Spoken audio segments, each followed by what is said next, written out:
Avant l'interview, on va vous prendre quelques secondes pour vous dire qu'on est en train de développer la partie podcast des Sportifs de légende, la partie média. On essaye de voir si on peut le mettre sur Spotify et Deezer. En attendant, on vous laisse regarder l'interview. Bon visionnage. Aujourd'hui, on retrouve une championne de ski alpinisme aux 17 titres mondiaux, 9 titres européens, 27 titres nationaux et 8 coupes du monde. On peut dire que tu es déjà une légende de ce sport. Bonjour Laetitia, est-ce que tu peux compléter cette courte présentation? Bonjour à tous. Alors, compléter, j'habite dans les Hautes-Alpes. J'ai grandi au bord du lac de Serponçon, entre lac et montagne. J'ai eu la chance de skier presque dès la naissance, hein, à l'âge de 2 ans, avec mon papa notamment qui m'a appris à skier et à glisser très très tôt. Il m'a amené rapidement avec lui en ski de rando également, notamment à l'âge de 9 ans. Et puis je suis une amoureuse de la montagne et du vivant, du vivant qui nous entoure d'une manière générale. Est-ce que tu peux nous dire, du coup, comment tu as découvert le ski alpinisme? Tu nous as parlé du ski randonnée, mais comment t'es arrivé à faire, du coup, à pratiquer ce sport à haut niveau? Alors moi, j'ai commencé par la compétition en ski alpin. J'ai fait 2 années FIS, donc c'est le circuit international. Et puis, comme je disais, mon père m'avait déjà amené. Donc le ski de randonnée, en fait, c'est la version loisir du ski alpinisme. C'est le ski alpinisme, voilà, c'est le terme qu'on utilise vraiment pour désigner la compétition, mais sinon c'est la même chose, c'est-à-dire que ça consiste à remonter les pentes avec des pots de phoque qui sont actuellement, qui sont en fait plus des pots de phoque aujourd'hui, c'est du synthétique, mais voilà, on utilise ce matériel qui vient coller sous les skis pour pouvoir remonter les pentes et puis redescendre comme en ski alpin en fait, mais ça va se pratiquer dans des zones sauvages, en pleine montagne. Et donc mon père m'a amené en mode plutôt ski de randonnée, loisir dès l'âge de 9 ans, donc je connaissais déjà la discipline. Quand j'ai arrêté assez rapidement la compétition en ski alpin, donc comme je disais, au bout de 2 années FIS. Et là, à ce moment-là, je pratiquais quand même beaucoup l'alpinisme, la montagne avec les amis également. Et puis j'ai un copain qui m'a dit, mais tu devrais essayer le ski alpinisme en compétition, ça te conviendrait bien et je suis sûre que ça fonctionnerait pour toi. Et effectivement, du coup, je me suis lancée, et vu que je connaissais déjà la discipline, puisque je la pratiquais en loisir, avec mes bases de ski alpin et puis j'étais déjà, passionnée par les sports d'endurance, donc je faisais déjà beaucoup de vélo, tout ça, donc je m'entraînais déjà beaucoup. Forcément ça a tout de suite, bien marché et du coup j'ai continué et voilà, j'ai fait finalement toute ma carrière. Du coup, qu'est-ce qui te plaisait dans ce sport? C'est le côté, comme tu disais, plutôt nature ou endurance ou peut-être aussi d'autres choses? Oui, alors, le ski alpin, honnêtement, moi j'aime la glisse, j'aime les sensations du ski alpin, c'est sûr que j'aime la vitesse. Tout ça, c'est vrai que ça me plaisait, mais honnêtement, j'étais pas faite pour faire du ski alpin, clairement, pour plein de raisons. Déjà parce que je suis une endurante à la base, j'aime les sports d'endurance, effectivement. Le ski alpin, c'est explosif, moi c'est vraiment pas, ma nature. Donc j'étais plus attirée vers les sports d'endurance, donc ça me convient beaucoup mieux le ski alpinisme. C'est un sport qui est magnifique parce qu'il se pratique déjà dans un milieu qui est magique. On est en haute montagne, on est en pleine nature. Moi, c'est vraiment ce qui me fait vibrer, ce qui me passionne depuis toujours, d'aller sur des sommets où il y a personne, de se retrouver. Bon, là, pour le coup, en compétition, c'est un peu différent, mais on est quand même dans un environnement qui est extraordinaire. On gravit des sommets, des crêtes, des couloirs, normalement, c'est des zones, comme je disais, en pleine montagne, voire certaines courses, c'est de la haute montagne sur les glaciers, tout ça. Donc c'est vrai que moi, l'environnement, clairement, les stations de ski, aujourd'hui, je peux plus les voir, quoi. Donc à l'époque, j'étais un petit peu moins tranchée sur la question, mais malgré tout, voilà, c'est vrai que c'est plus mon monde à moi, c'est plus les espaces, les grands espaces, les espaces sauvages, la montagne, et puis le sport d'endurance. Donc c'est déjà une bonne combinaison. Et puis, c'est vrai que j'aimais quand même cet effort, voilà, que ce soit, il faut quand même se faire mal, il faut quand même faire beaucoup d'heures d'entraînement, tout ça, ça me plaisait. Et du coup, j'ai accroché avec la discipline en compétition. Parce que je l'aimais déjà en loisir, mais c'est vrai que j'avais un petit peu quelques réticences à le pratiquer en compétition parce que j'avais peur que quelque part que ça, comment dire, de perdre un peu justement là, cet amour de la montagne et que c'était par rapport à mon expérience en ski alpin qui n'avait pas été forcément la meilleure. J'avais peur que ça enlève quelque chose à ma pratique de la montagne et finalement, non, ça m'a plu et c'est différent quand même de le pratiquer en compétition et de le pratiquer en loisir.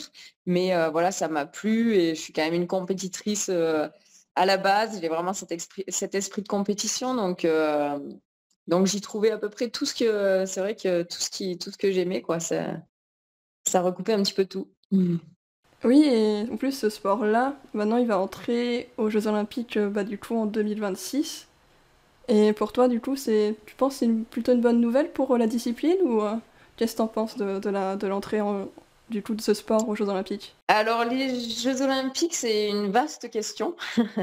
C'est une grande question. On est en plein dedans, effectivement, puisque pour la première fois, le ski alpinisme fait son entrée cet hiver, là, dans 2026, sur les Jeux de Milan. Et donc, oui, c'est une grande, grande question parce que moi, j'ai toujours été pour amener le ski alpinisme aux Jeux Olympiques parce que si on prend vraiment l'aspect sportif, dans une carrière de haut niveau, les Jeux Olympiques, c'est quand même quelque chose, c'est l'événement que tout athlète a envie de, a envie de participer, a envie de faire. C'est vrai que c'est l'aboutissement de beaucoup de choses. C'est particulier, les Jeux Olympiques, c'est tous les 4 ans, donc c'est un événement qui est très médiatisé. Bref, ça fait quand même, ça fait rêver. Moi, je regardais, quand j'étais petite, je regardais à la télé plutôt en ski alpin à l'époque, et c'est vrai que ça me faisait rêver de voir ces athlètes monter sur le podium et entendre la Marseillaise chanter. Mais donc, je l'ai toujours, voilà, j'ai toujours soutenu ce mouvement-là d'amener le ski alpinisme aux Jeux Olympiques, même si je savais depuis le début qu'on perdrait beaucoup en termes d'authenticité du sport, qu'on perdrait forcément les racines de ce sport, qu'il allait forcément être présenté d'une manière différente d'une course comme une Pyramenta. Les spécialistes sauront ce que c'est. C'est une course qui représente vraiment le ski alpinisme comme on l'aime. C'est sur 4 jours, c'est des longues étapes, c'est par équipe de 2. On gravit des arêtes, des fois on est encordé, des fois... Donc ça, c'est vraiment le ski alpinisme qui nous fait rêver, nous. Et les Jeux Olympiques, depuis le début, moi, je savais très bien que ça serait pas cette discipline-là, ça serait loin de ça même. Ça serait forcément un format qui serait beaucoup plus artificialisé. Et ils ont créé le sprint si je me trompe pas, en 2013. Et c'était dans cette dynamique-là. Le sprint, c'est sur un front de neige, c'est des petites boucles de 3 minutes, ça part par vague de 6. Donc c'est très spectaculaire, mais on est très très loin des valeurs et des racines du ski alpinisme comme nous, montagnards et amoureux de la montagne, l'imaginons. Et bon, ça, depuis le début, je le savais. Après, voilà, je savais qu'il faudrait faire des concessions par rapport qu'il faudrait trouver un compromis pour voilà, si je voulais faire un jour les Jeux ou si le ski alpinisme arrivait un jour aux Jeux Olympiques, je savais très bien que ça serait comme ça depuis le début. J'étais prête à faire en gros ce sacrifice-là en gros, et je me disais c'est quand même beau pour le ski alpinisme d'aller aux Jeux Olympiques. Forcément, ça va mettre le sport en valeur. Forcément, ça va le faire connaître. Forcément, ça va amener du budget, de l'argent.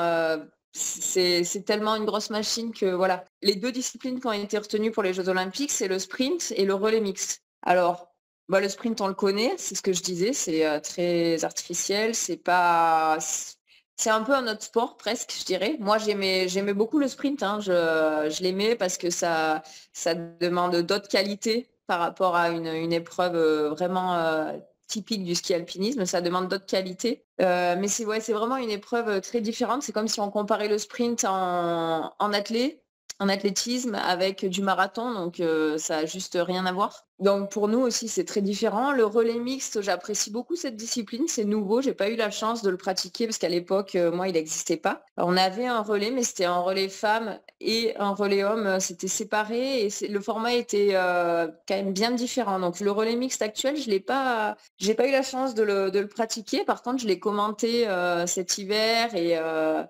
la télé, et donc j'ai vraiment voilà. Et j'apprécie ce format. Après, je trouve ça dommage qu'il n'y ait pas une course individuelle aux Jeux Olympiques qui aurait montré un peu plus ce que le ski alpinisme représente vraiment. La course individuelle, normalement, elle se pratique et elle est tracée parce que c'est des parcours qui sont tracés. On part pas, on n'est pas en mode à choisir notre itinéraire sur les courses de ski alpinisme. On suit des fanions, donc tout est tracé. Et normalement, une course individuelle, elle est tracée hors piste, elle est tracée en montagne. C'est des beaux parcours, c'est un format qui est plus long. Il y a des montées un peu plus longues, des descentes plus longues. Enfin, ça représente mieux le ski alpinisme comme vraiment comme on l'aime. Donc je trouve ça dommage que ça y soit pas, ça c'est sûr. Et puis aujourd'hui, pour moi, c'est sûr que j'avoue que les Jeux Olympiques, oui, mais honnêtement, je pense qu'il faudrait revoir le format, qu'il faudrait revoir la façon dont c'est organisé, et qu'il faudrait revoir plein de choses pour que ça soit en adéquation avec les enjeux environnementaux actuels. Et ça se heurte vraiment avec certaines de mes valeurs. Et donc aujourd'hui, j'ai envie de dire, oui, les Jeux Olympiques, je serai toujours pour, mais honnêtement, pas forcément comme ils sont faits aujourd'hui, en fait. Là, on a la chance, cet hiver, les Jeux, ils vont être en Italie, ils vont être le ski alpinisme, ça sera à Bormio. Donc, c'est vraiment un pays où il y a des belles montagnes, c'est vraiment un pays où le ski alpinisme, ça fait partie vraiment de la culture dans les montagnes là-bas. C'est un des pays, d'ailleurs, où il y a les athlètes les plus forts et où ce sport est le plus représenté. Ça, c'est une évidence. Donc, on a cette chance-là, déjà, c'est pratiquer sur des lieux qui s'y prêtent bien. Mais quand je vois qu'il y a certaines années, les Jeux Olympiques d'hiver sont organisés dans des pays où il n'y a pas de neige. Et voilà, ça, c'est des choses qui, moi, je peux pas adhérer à ça, je peux pas soutenir ça. Aujourd'hui, je suis trop engagée sur un plan, ou en tout cas, ça me touche trop, l'aspect environnemental et le respect du vivant et le respect de la vie pour pouvoir cautionner des jeux comme ça. Et aujourd'hui, voilà, ça, c'est une vraie question, c'est une grande question et on pourra en parler longtemps, mais voilà, d'un côté, je dis oui au jeu, mais pour moi, il faudrait qu'il soit revu et qu'il soit plus en adéquation avec les enjeux environnementaux actuels. Oui, et ça, et même c'est dans le cas pour de nombreux sports d'hiver, malheureusement, parce qu'on sait que l'hiver a beaucoup impacté à cause du changement climatique. Et je voulais aussi plutôt revenir sur ta carrière. Est-ce que tu pourrais nous dire quel était vraiment un de tes meilleurs souvenirs et un de tes pires souvenirs que tu as eu durant ta carrière, que ce soit en ski alpin ou en ski alpinisme? Alors, je vais parler plutôt du ski alpinisme, parce que le ski alpin, c'est loin et j'ai pas vraiment fait une carrière, je dirais, hein. Donc, des mauvais souvenirs, ouais, j'en ai, ça n'a pas été que du bon en ski alpin, mais bref, en ski alpinisme, j'ai beaucoup de très beaux souvenirs. C'est dur de choisir à chaque fois parce que ouais, notamment sur les courses par équipe, j'ai vécu des choses extraordinaires avec mes coéquipières. Mes meilleurs souvenirs, je pense qui sont vraiment associés à ces courses par équipe et à ce que j'ai pu partager avec mes coéquipières. Je pense notamment à la Pyramenta. Je sais même plus combien on en a fait, mais avec Mireille Amiro, on en a fait plusieurs. On a vraiment réussi à créer une équipe soudée toutes les deux et ce qui n'est pas toujours évident en fait en ski alpinisme. Souvent les équipes changent. Donc à l'époque, il y avait des coupes du monde par équipe. Donc là, on est obligé de courir avec des filles de l'équipe de France. Mais il y a aussi, et la plupart du temps, ça a été comme ça, les courses comme il y a un circuit parallèle en fait qui correspondrait. C'est pas c'est pas la Coupe du Monde, c'est pas la Fédération internationale qui organise, c'est un circuit parallèle qui s'appelle la Grande Course et qui regroupe les courses mythiques de ski alpinisme par équipe. Donc ça, c'est vraiment les courses très techniques, les courses longues. C'est vraiment ces courses-là, nous, qu'on aime vraiment. Donc c'est la Pyramenta, la Patrouille des Glaciers, la Mezzalama. Et toutes ces courses-là, bah, c'est celles-là qui m'ont fait rêver, c'est celles-là qui me viennent à l'esprit quand tu me demandes quels sont mes meilleurs souvenirs. C'est voilà, c'est les victoires ou même pas les victoires, même des moments durant la Pyramenta avec Mireia Miro, qui j'ai fait donc beaucoup de courses, ou avec toutes mes autres coéquipières, j'en ai fait beaucoup et je me souviens de ces souvenirs-là qui me reviennent sur la Mezzalama, la Patrouille des Glaciers, c'était des courses par 3. Donc c'est des courses qui sont dures parce qu'elles sont longues et haut en altitude. Et j'ai ces souvenirs-là avec ces souvenirs-là d'équipes soudées et qui me viennent à l'esprit. Ça, c'est sûr que j'ai beaucoup de souvenirs sur ces courses par équipe. Des mauvais souvenirs, j'en ai pas énormément, honnêtement. C'est plutôt beau. Mais celui qui me vient le premier, bah, c'est aussi sur sur une course par équipe, c'est sur la Patrouille des Glaciers. En fait, il y avait eu un peu un renversement de situation de dernière minute. Je devais courir avec une équipe italienne. Finalement, c'était un championnat du monde et l'équipe de France avait voulu au dernier moment avait refusé que je courais avec les Italiennes et donc j'avais fait la course avec une équipe française et ça avait été une déception énorme parce que les Italiennes, elles étaient très fortes. J'avais une très bonne, des bons liens avec elles. On s'entendait bien. On avait déjà couru ensemble. Et là, ce renversement de situation de dernière minute à devoir courir avec l'équipe de France alors que j'avais prévu de courir avec elle, ça avait été vraiment dur et peut-être un regret déjà dans ma carrière. Et puis ça reste dur, ouais, comme souvenir. Elle s'était pas bien passée, je pense, parce que j'étais pas dans les bonnes conditions, dans le bon état d'esprit, parce que ça s'était fait vraiment d'une manière en dernière minute et d'une manière pas très sympa. Et du coup, j'avais eu des douleurs aux genoux incroyables et pendant toute la course, j'ai vraiment souffert jusqu'à l'arrivée. On a réussi à finir, mais j'ai souffert jusqu'à l'arrivée. Et ça, c'est vraiment le pire souvenir que j'ai durant ma carrière. Aussi, tu as parlé des longues distances. Est-ce que pour ceux qui ne connaissent pas, tu peux dire, qu'on appelle longue distance, c'est à peu près combien de kilomètres pour une course? Alors, en ski alpinisme, finalement, on ne parle pas souvent de kilomètres. On parle plutôt de dénivelé positif. Donc, ouais, on a une petite idée quand même sur les kilomètres, mais par exemple sur une Pyramenta, donc c'est un peu la référence. Donc, c'est 4 jours. Au total, c'est 10 000 mètres de dénivelé positif, donc ça fait plus ou moins 2500 mètres par jour. Maintenant, c'est assez équilibré sur les 4 jours. Les étapes les plus longues, moi que j'ai pu faire sur une Pyramenta, ça tournait à 3100, 3200, 3300 mètres de dénivelé positif avec du 30 à 35 km. Ça, c'est déjà des étapes qui sont longues pour une Pyramenta. Mine de rien, ça reste rapide quand même, malgré tout. Malgré ce qu'on peut imaginer, parce que c'est pas comme un marathon où l'effort est régulier, c'est vraiment entrecoupé vu qu'il y a des montées, descentes, montées, descentes, montées, descentes. En fait, c'est beaucoup plus rapide finalement. L'effort est plutôt en mode d'intervalle, donc ça reste quand même relativement rapide une Pyramenta. Et après, si on va sur la course qui est la plus longue, c'est la Patrouille des Glaciers. Et la Patrouille des Glaciers, ça fait, alors je ne sais plus exactement, mais ça doit faire 4000 mètres. Pour le coup, là, c'est un jour. Ça doit faire 4000 mètres de dénivelé positif. Et en kilomètres, je ne sais plus, mais c'est long. Je ne sais pas si c'est pas 50, autour des 50 kilomètres. Donc là, en fait, on a le record en 7 heures. Chez les femmes, c'est 7h15 à peu près. Donc voilà, ça donne une idée un peu de la distance et du temps d'effort. Sur une Pyramenta, les épreuves, elles sont beaucoup plus courtes chaque jour. C'est plus dans les 2h30 finalement, quelque chose comme ça. Et tu l'as évoqué, tu faisais pas uniquement du ski alpinisme, mais tu fais aussi du VTT, du parapente, de l'escalade. Et est-ce que tu arrivais du coup à concilier un peu tout ça pendant ta carrière sportive ou tu le fais plus maintenant une fois depuis que tu as arrêté peut-être tu as un peu plus de temps pour pratiquer tous ces sports-là en fait.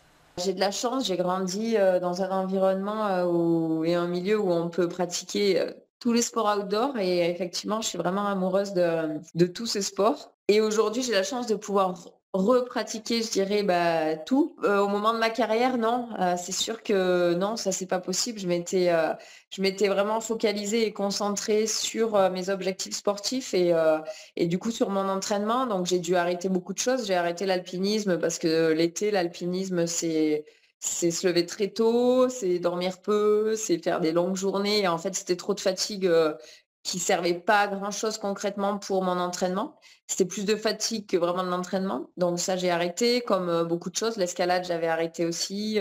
En fait, j'ai continué ce qui était intéressant pour mon entraînement, c'est-à-dire le ski, le vélo de route, qui est très utile l'été pour faire du volume. Le VTT, j'en faisais beaucoup moins par rapport au vélo de route où il y a vraiment la possibilité de faire du volume et d'avoir un effort régulier. Le VTT, c'est quand même, ça demande de l'explosivité, c'est beaucoup plus dur, beaucoup plus sollicitant, on va dire. Et moi, c'est pas vraiment ce que je recherchais dans ma préparation, donc j'en faisais j'en faisais beaucoup moins, presque plus.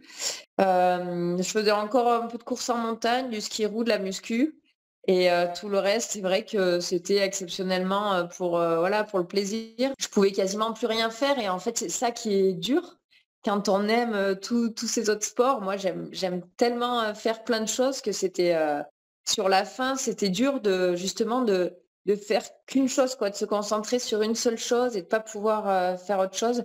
Alors j'ai quand même surtout sur la fin, j'arrivais quand même à faire quelques courses en VTT l'été pour le plaisir, mais voilà, peu, on va dire. Du coup, c'est vrai que c'est une des raisons pour lesquelles j'ai arrêté aussi, c'est que j'avais envie de faire autre chose et de refaire de pratiquer d'autres disciplines parce que là, sur une carrière, moi, je me suis vraiment consacrée à 200% à ma carrière sportive et donc là, c'est l'entraînement qui prime et du coup, tout ce qui est superflu, on l'élimine parce que c'est entraînement, récupération et tout le reste, on l'enlève, quoi.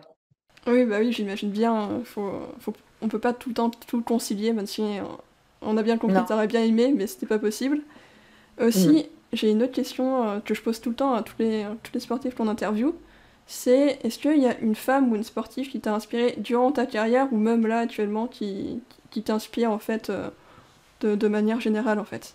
Alors comme je disais à l'époque, c'est vrai que j'étais très ski alpin, donc je regardais les filles en ski alpin, les filles et les hommes d'ailleurs, mais et c'est vrai que j'ai eu la chance de côtoyer un peu les champions de l'époque qui sont de mon département, qui sont d'ici, et donc c'est vrai que je rêvais en regardant Luc Alphand, en regardant Régine Cavagnou, qui est pas d'ici, mais qui m'a quand même beaucoup fait rêver.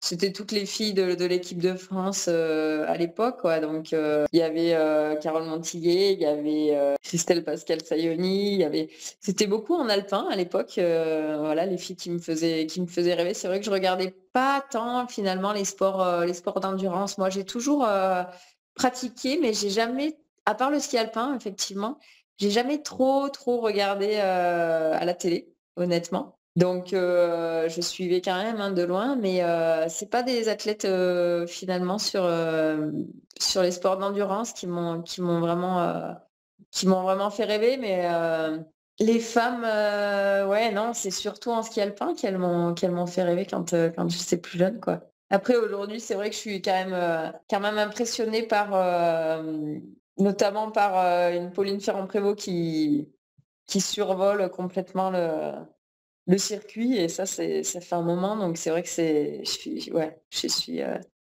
suis vraiment impressionnée. C'est déjà pas mal de remercier déjà toute l'ancienne équipe de France de ski alpin, etc. et dire qu'elles ont inspiré des sportifs comme toi qui ont énormément de titres, etc.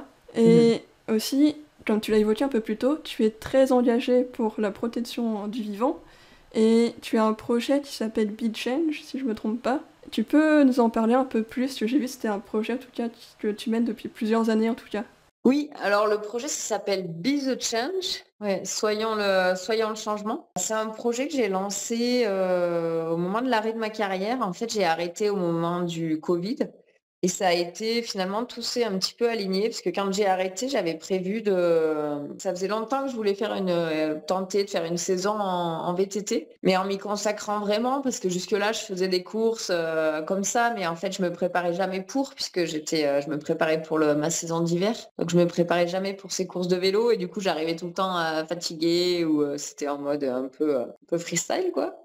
Et là, je m'étais dit: «Bah, je vais enfin pouvoir, préparer une saison de VTT» et finalement, c'était le covid est arrivé, on s'est retrouvés à s'entraîner, je me suis retrouvée à m'entraîner dans mon garage sur mon home trainer, en me disant: «Bon, ben, je vais attendre que ça passe et puis je vais m'entraîner dans mon garage, ça va le faire» et puis, en fait, ça l'a pas du tout fait. Ça l'a pas du tout fait parce que là, j'ai réalisé que, bah, que non, en fait, c'était plus que j'avais plus je pense plus je dis plus, mais parce que je l'ai fait, de m'entraîner sur home trainer, mais là, le fait qu'on puisse pas sortir et le fait d'avoir, bah, oui, d'être dans cette situation qui était quand même très, quand même anxiogène et puis qui était très particulière, hein. Ça nous a amenés, je pense tous à se recentrer sur, l'essentiel, sur ce qui était vraiment important pour nous. Je pense que moi, en tout cas, ça a été vraiment, un cadeau, je pense et un privilège finalement de vivre cette période parce que ça m'a vraiment permis de faire du vide et de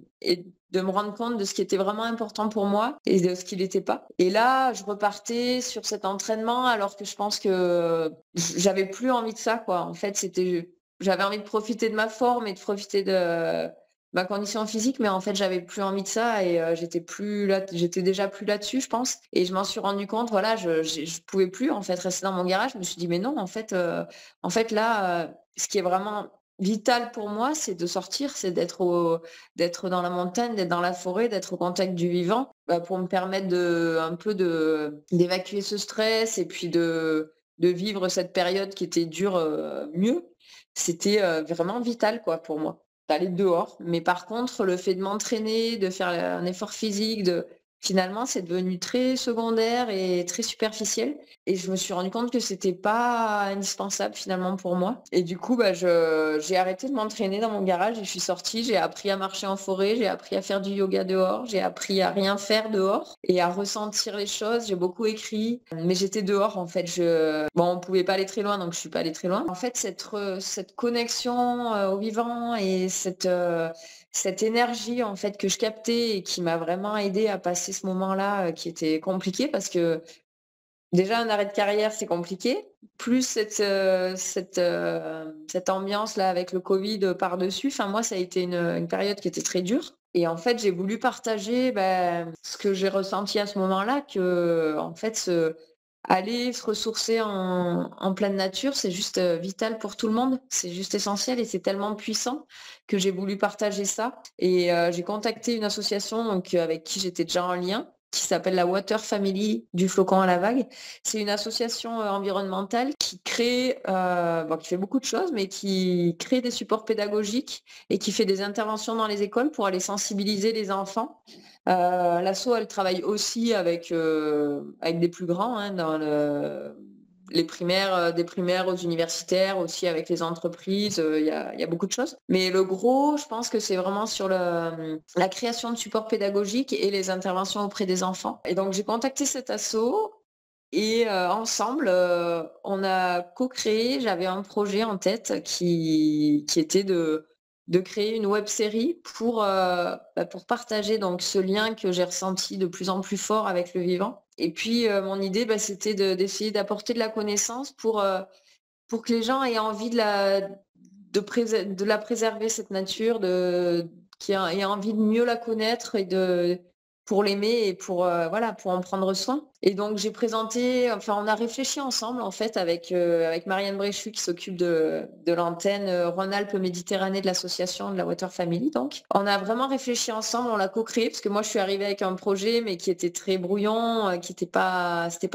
très clair dans ma tête, qui avait besoin de mûrir. Et voilà, on l'a co-créé ensemble et au final, on a sorti, au début, ça a commencé avec des films le premier, je crois qu'il fait 12 minutes, vu que l'idée, c'était de faire une web série, donc c'était pas censé être des films. Et puis au final, on en a sorti 5 et petit à petit, ils étaient de plus en plus longs.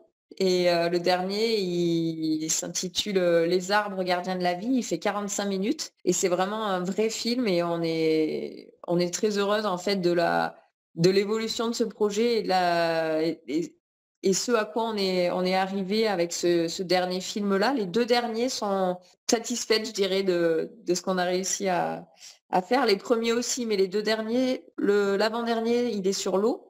Le dernier, donc sur les arbres. Et c'est vraiment des super supports pédagogiques en fait. Et aujourd'hui, il tourne dans notamment, il est très utilisé dans le parc national des Écrins. Ça a été un partenaire. Ils nous ont aidés à créer ces films et ils les font tourner dans les maisons du parc. Enfin, il y a beaucoup d'institutions, de personnes, d'associations, dans des écoles ou qui utilisent ces films et qui les diffusent. Et nous, c'est vraiment ce qu'on cherche, hein. Ils sont en open source sur mon site internet.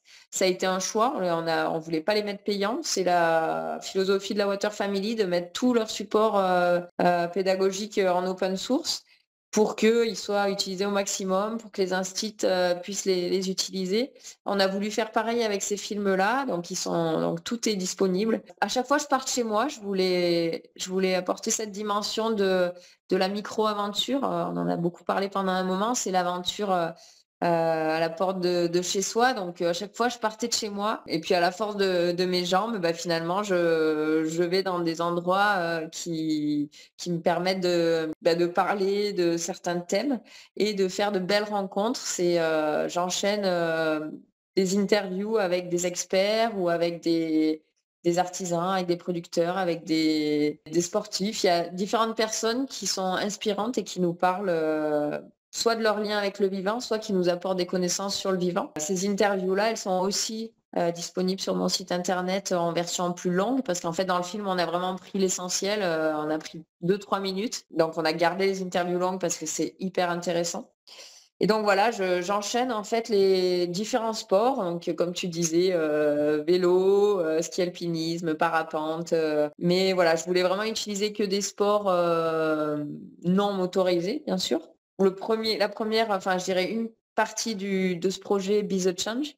Et la deuxième grosse partie du projet, c'est les interventions dans les écoles. Donc en fait, on va dans les classes et puis on va voir les enfants, on leur présente le film. Souvent, ils reconnaissent parce qu'on est allé voir surtout des écoles locales et des écoles qui sont situées notamment sur le parcours que j'ai fait pendant les films. Puis Marianne, elle prend un moment avec eux pour vraiment les sensibiliser grâce à la pédagogie de la Water Family et qui est basée sur un programme qui a été validé par le ministère de l'Éducation nationale. Voilà, on leur présente le film. Elle fait cette partie qui est un petit peu plus basée sur le programme de la Water Family.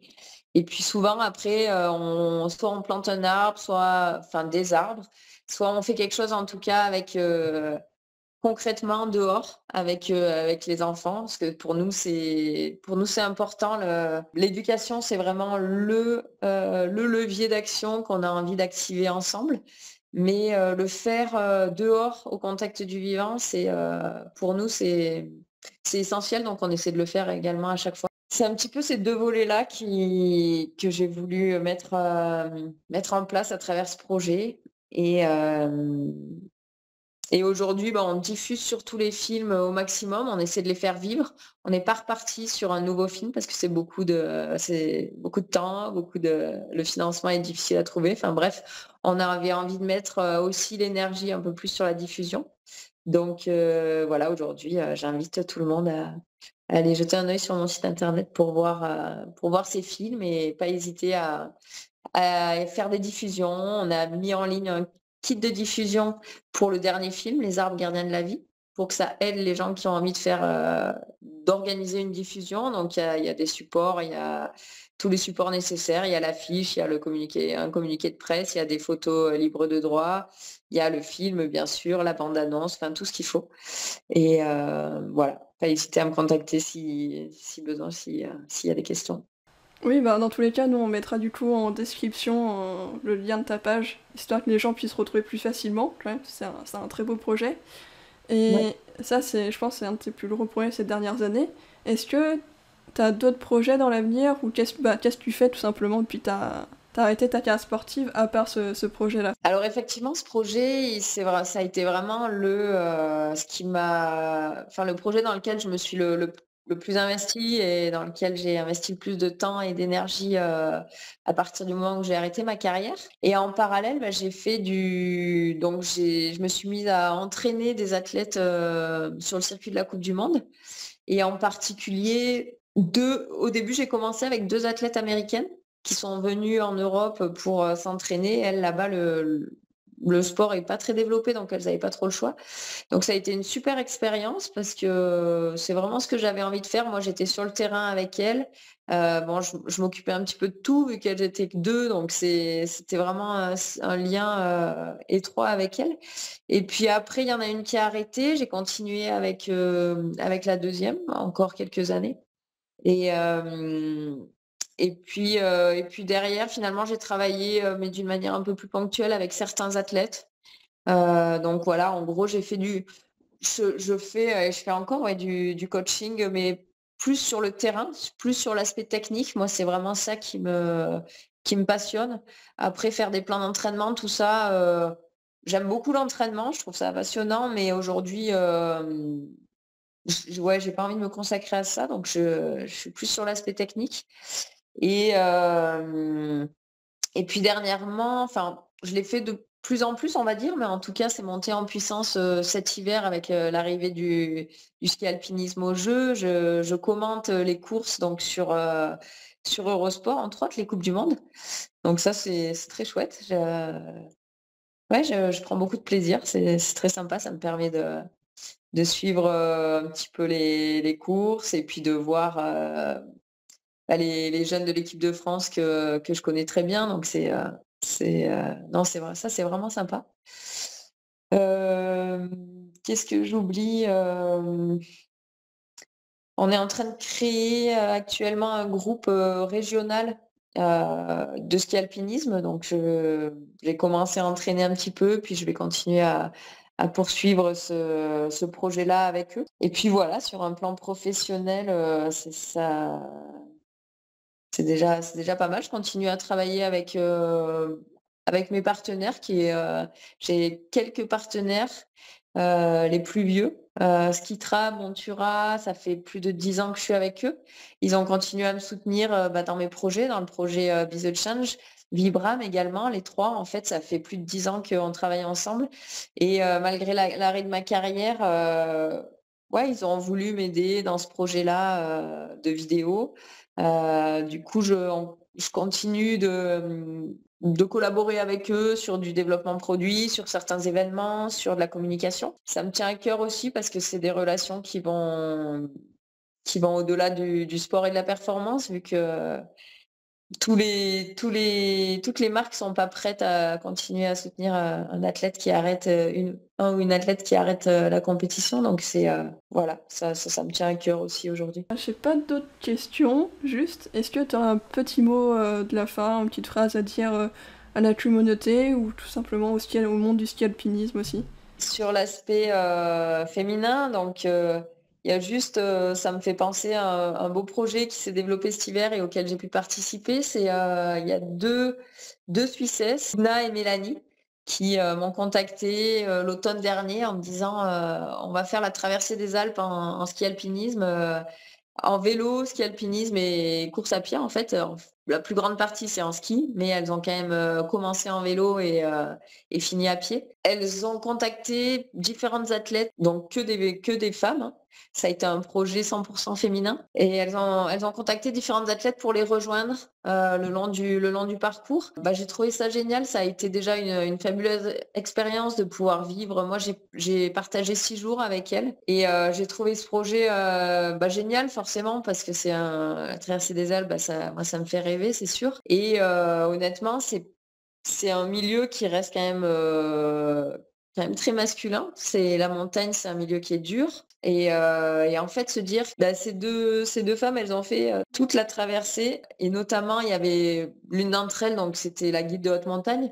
C'est énorme, en fait, d'arriver à gérer une traversée comme ça. C'est des conditions qui sont très difficiles. Il faut constamment s'adapter aux conditions, à la neige, Il faut arriver à adapter son itinéraire, enfin, c'est vraiment un projet de fou et voilà, c'est énorme et je trouve ça fabuleux parce que ça il y a eu plein de belles valeurs et notamment des valeurs de partage et d'entraide et de collaboration et de beaucoup de choses sur ce plan-là. Puisqu'on parle du sport au féminin, c'est quand même un projet fait passer le message, c'est pas parce qu'on est des femmes que, ouais, qu'on n'a pas notre place.